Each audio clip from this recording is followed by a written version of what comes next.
Charging kids as an adult is a controversial topic. In Maryland, a juvenile can be automatically charged as an adult if the crime is serious enough.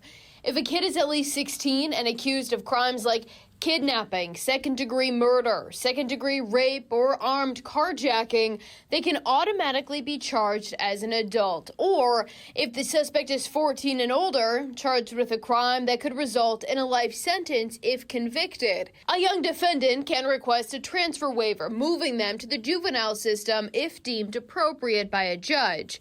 For years, some lawmakers have tried to change that. We are hypocritical in Maryland about how we treat children. That's State Senator Joe Carter, a Democrat from Baltimore City, during a 2022 bill hearing for her proposal to automatically charge kids as juveniles instead of adults. We are leaving the burden on children to prove that they are children. This is all about where they start. While the bill would possibly reduce the number of children referred to adult court for crimes committed before full development of their brains, it would not completely halt the practice. That bill didn't move. And at the time, the state's Attorneys Association was against the proposal, as was Baltimore County's top prosecutor Scott Schellenberger.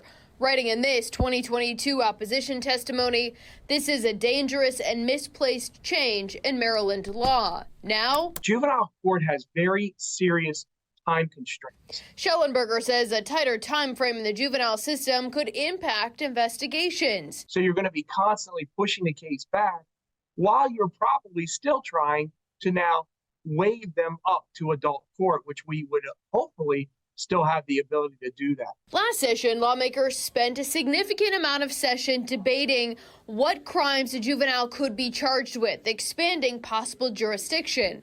Most of the changes that were approved begin November 1st. Schellenberger says automatic charging of young offenders as juveniles could water down the intent of the just passed plan. We worked very hard on the Juvenile Justice Reform Act. So let's have a year or two with the juvenile reforms that we need, and let's see how things turn out. While it's too early to tell for sure if the bill will get resurrected for another year in January 2025. Hearing no objections, message is ordered. Chair of the Senate Judicial Proceedings Committee, Senator Will Smith, hinting to me after the final gavel of session, ending automatic charging could be a priority for next year. What do you think we'll look at next session? Look, continued reforms, that making sure that our folks that are in the juvenile justice system are actually getting the services they need, but also are, frankly, charged as youths, because that would put them on a path toward getting services, but also more preventative things. Say if the effort returns in January, Schellenberger says he will not be alone in his opposition to automatic charging of juveniles. We're going to say it again. Both Rich Gibson, Howard County, and John McCarthy, Montgomery County, have been very much supportive of continuing the way that it has been in Maryland. I'm Mary Bubala. Thank you for watching. Here's another video for you to watch. Also take some time to subscribe to our YouTube channel.